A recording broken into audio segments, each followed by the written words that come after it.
Hello everyone, Reginald Scott here. Welcome to the video.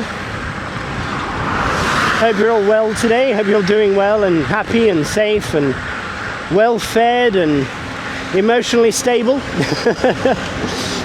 So today I'm going to do a video all about the new Colnago bike, the new road bike from Colnago. The controversial cyclist actually asked me to do this video, and I said, oh god, do I have to talk about that? I don't care, I don't want to talk about that. It's not interesting to me. And that's basically what I'm going to say in this video. I'm going to tell you all the basics, okay? My opinion on it, you know, the general gist of my opinion on it, whether I think you should buy it or not. Come on, if that's not obvious already, if you don't follow my channel, come on. You know what I'm going to say, don't you? But here's the thing. So what is it? The Colnago Y2K, as I like to call it. You know, this futuristic bike from the future. I know it's not called the Y2K. It's the Y1RS. And all I can think of when I hear that, Y1RS, is firstly a bit like the Trek Madone. The clue is in the name, right? So the Trek Madone actually is really the Trek Mad 1, okay?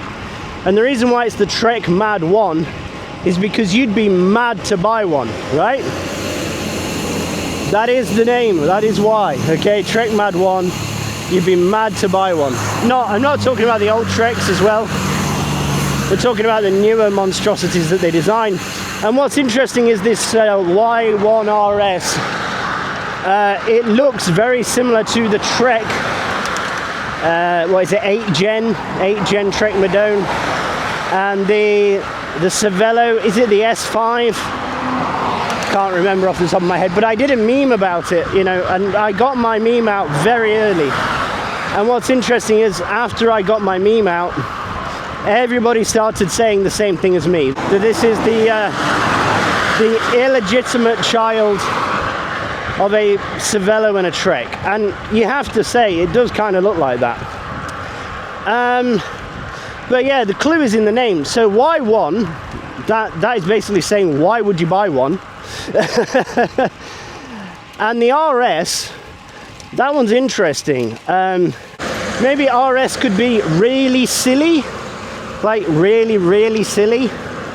The why would you buy one, it's really silly, something like that. Anywho, so straight off the bat, this bike doesn't matter, okay? It just doesn't matter. All it is a bike designed to look cool, right? To grab people's attention, to get people talking. It's like, they say we live in an attention economy, right? If the attention's on you, you're making money. So that's why you got all these annoying TikTokers and YouTubers out there like me, you know, doing really daft things to get noticed, because as soon as your attention is on them, they can sell you something, or they profit from your attention. It's an attention economy. So bike design, even though it's constrained by certain UCI rules, has got to be radical and crazy nowadays to grab people's attention. If you don't grab people's attention, you know, you're going to fail as a company. And so that's what the majority of the design of this bike is for. It's simply just to make you go, wow, look at that thing, you know, and you can love it or hate it. It's kind of a bit like, you know, when I first saw it, my initial reaction was kind of, what heresy is this? Burn the heretic! Kill the mutants! Because I like the traditional look of old-fashioned bikes, but yeah, it's kind of like, you know, the new Jaguar advert? It's like that. They need something to grab people's attention, and it kind of doesn't matter if it's horrible or not. What matters is, if it gets people talking, you know, and in that way they say no news is bad news, or no publicity is bad publicity, right? Anywho, I don't think this bike is even relevant. I really don't, because I haven't looked at the price. I have no desire to look at the price, because it's not that I couldn't afford it. I could buy one tomorrow, I guess, if I really had to. There's things I could sell around the house.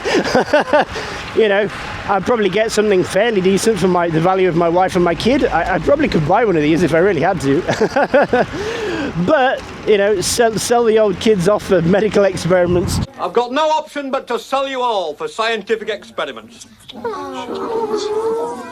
No, that's the way it is, my loves. I'm sure I could buy one.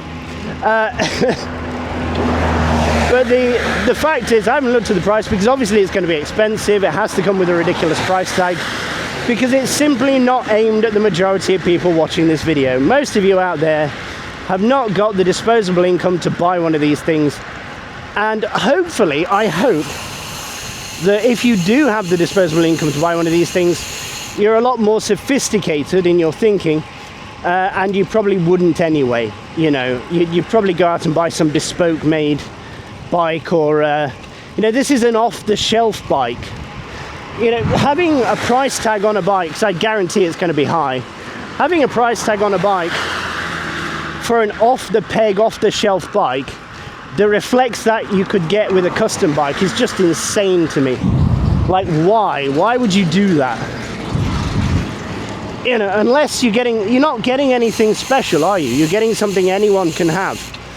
That's why if you've got that kind of crazy money, you know, if you've got FU money, go get something custom made. Go get a custom steel or a custom tie or even a custom carbon bike and get exactly what you want. And something where you turn up to the group ride and, you know, you're the only person there with that bike. That's something to be proud of. For the rest of you, if you can't afford something like this, you can't afford to go crazy custom, build your own bike. You know, buy a frame offline, a decent frame, plenty of low-cost second-hand frames going for next to nothing, whether they be second-hand, which I always recommend, or even new. You can buy some new stuff at second-hand prices right now because the floor has just fallen out of the cycling market.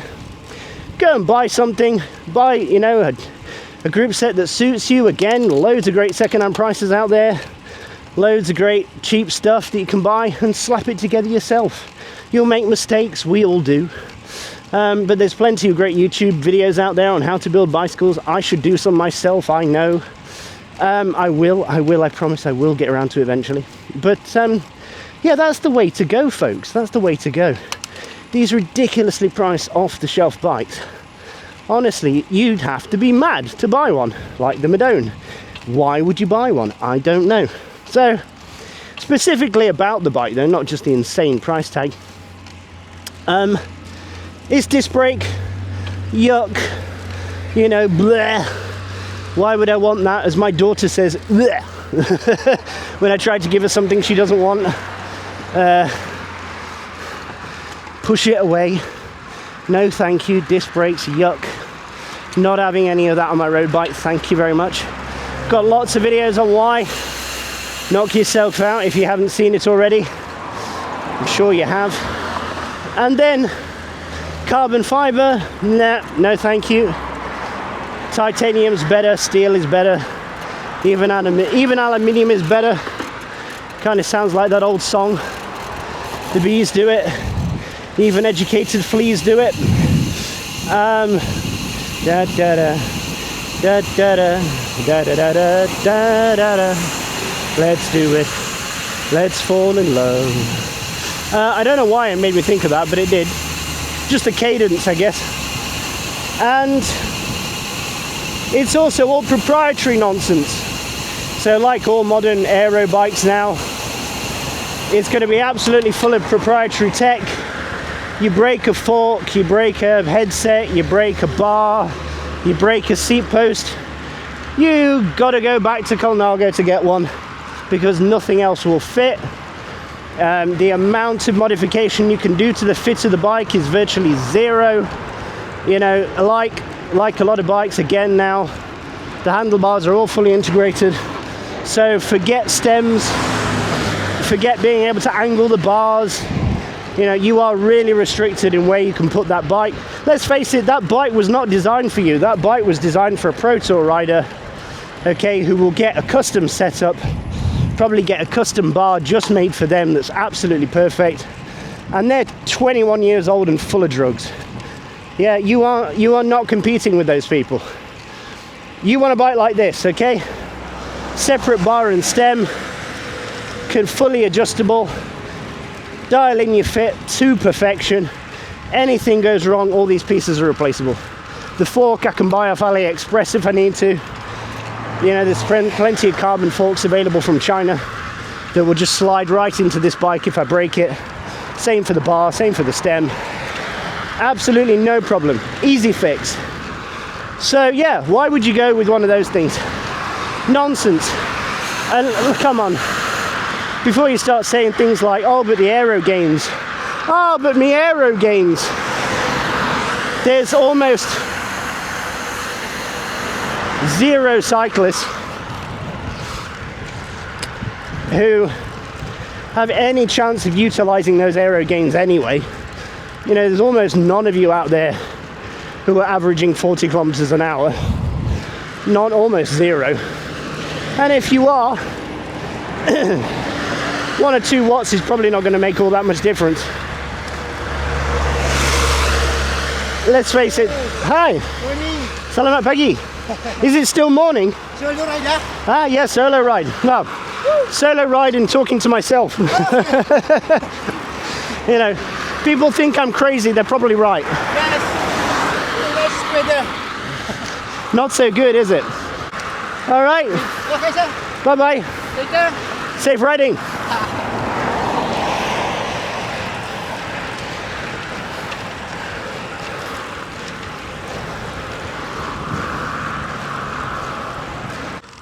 Right, I had to re-watch my own video to remember where I was because I completely forgotten. So yeah, we're talking about aerodynamics. So the aerodynamics of a bike frame are insignificant. That's what you've got to remember. I've said this a few times before, but I'll say it again. 80% of your total aerodynamic drag is your body. Get your body in a good position, you know, get a nice aero tuck. You're already winning. Doesn't matter what bike you're on. Most of the old time trial bikes, you know, from the 70s and the 80s and early 90s, they weren't that aero, but they got you in a good position, nice and long and low. And that was where the advantage was with TT bikes. Or anyway, so yeah, you got a good position, you're already winning in an 80% margin, right? Think about it that way. You're making more of an impact. The next thing is the wheels. 16% of your total aerodynamic drag is your wheels. So when you buy fancy wheels, deep section wheels, you are actually making an impact because it's a big percentage, 16%, not to be sniffed at. And then the remaining 4% is everything else, literally everything else. So your group set, your bars, your stem, your shifters, your pedals, your cranks, your gears, you know, all of that stuff, your braking system, and the frame. So the frame itself probably only makes up about 1% of your total aerodynamic drag. So you're only losing out on a percent of a percent. It's really not worth worrying about. If you are fit and fast and you've got a good tuck on yourself, you know, on your bike, and you've got decent wheels, it's not going to be an impact, really not. It might make a difference to a Pro Tour rider, maybe, but I doubt whether the design is that radical that it's going to be significant. We'll obviously see how the Colnago does this year, but that, of course, is all down to the rider, isn't it, at the end of the day? You know, the rider and what juice they're on. So there you go. What a waste of time for everybody else, in my opinion. Don't bother with it. These kind of bikes, they don't matter to me anymore. I just don't care anymore. It's like, once you get a bike like that I'm riding right now, once you get a really nice steel bike or a really nice Thai bike, and you know, it's fully customizable with the fit, you got a nice set of wheels and tires on there with a decent group set, you will never need anything else. You'll never want anything else. It's so weird having checked out, because I really have checked out of the whole cycling industry hype in some respects. Okay, I get excited sometimes when there's new tech, but mostly nowadays doesn't happen very often for me because I'm a rim brake advocate. So there isn't really much new under the sun for me. I could buy a fancy pair of aero carbon wheels if I wanted to, and a fancy pair of aero carbon bars, you know, maybe more aero seat post or something, but I just don't care. It doesn't bother me. Here's the other thing about the why would you, the Y2K, or the why would you buy one, because it's really silly, is it's going to be heavy. You know, it's definitely going to be heavier than my bike, let's put it that way. It's going to be as expensive as this Thai bike, and it's going to be a lot heavier. It's got disc brakes, you can add 500 grams straight away. It's got a very aerodynamic frame, so there's a load of extra weight. And if it's actually been built stiff, you know, if it actually has been built stiff enough to sprint on to any decent extent, then there's going to be a lot of carbon material in those tubes to make it rigid. Yes, tube shape matters a lot, but at the end of the day you still need some level of thickness to the tubes to get that stiffness that you need for high power sprinting. So I mean, there's going to need to be a lot of stiffness in the frame anyway, because it's a disc brake frame. You have a lot of extra strength needed to cope with the disc brakes, so it's going to be heavy. It's going to be a bit of a pig, I imagine. I know there's going to be claim weights out there, but until you get one in your hands, and you know when the reviewers review them, when the cycling shills are out there pushing the product, they never weigh them with the bottle cages and with the pedals and with the computer on there and stuff like that. They don't bother with all of that. The things like as stripped down as possible. You know, they even remove the bottle cage screws sometimes. And that will be the weight out the box maybe, but it's not going to be the weight on the road. Once you put tyres and sealant in it, if you're running tubeless, you know, once you stick your pedals on, I bet you're looking at close to 8 kilos. You're definitely going to be over 7. Yeah, you're not going to be under 7, that's for sure, in my opinion. But I could be wrong about that. It's just that, again, the claimed weights are never right, and bikes are just getting heavier and heavier and heavier, and that is a result of the imperfections within carbon fibre, the issues within carbon fibre. Everyone wants to go back to a threaded bottom bracket now. Well, threaded bottom brackets are heavier than press fit, and not only that, you have to make the bottom brackets thicker, and you have to put a threaded shell in there of something, either titanium or aluminium, or I don't know if anyone's using steel, but definitely they use Ali and Thai. And so all that adds extra weight as well. So yeah, modern bikes are just getting heavier. They're not getting lighter. There's a limit to how light they can make them. They've already hit that limit for an aero bike. The moment they start making them lighter, they're either going to compromise safety or they're going to compromise aerodynamics. So which is it? Which do you want to compromise? For me, I've gone full compromise. I've just gone, I want lightweight, that's it. Well, actually, no, I've said I want lightweight, but I also want my bike to be strong. So by going Thai, I get best of both worlds. There's not going to be a carbon bike out there as strong as this Thai bike. And I very, very rarely meet a bike on the road that's lighter than this one. So there you go, folks. Unless you're a collector and a millionaire. I bumped into a member of the royal family one time cycling in Brunei. We were in an organised bike ride. Bearing in mind, I've only seen this guy ride a bike twice. Lovely gentleman, lovely chap. But like I say, one of the members of the royal family. And he was telling me that he's got over 30 bikes, road bikes. And what happens, his wife's getting very upset because they're taking over his mansion. And every now and again, a new bike arrives in the post, you know, gets delivered to the house, that he forgot he bought. And when I say bike, I mean this guy was riding a custom Bastion, right? We're not talking, you know, a Cervelo or something. This guy only buys top level custom bespoke made bikes, things that you and I dream of, perhaps. And like I say, he buys them, so many of them, that he forgets what he bought. So to him, 30 grand on a bike, or 40 grand, or 50 grand, or however much these things cost nowadays, is so insignificant that he just forgets. So there you go. Unless you're him, or someone that, you know, is very close to him, I'd skip over this Y2K. I really would. It's not worth your time. It's going to be more problems than it's worth. It's going to be finicky, like all modern carbon bikes. It's going to have issues. It's going to be a hell of a pain to service if you do your own servicing. It's going to be expensive to service if you don't.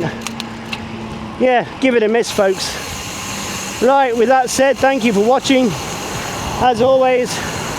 And don't forget to like and subscribe. I always appreciate that. And I shall wish you a lovely day and wish you safe riding, folks. Okay, bye-bye.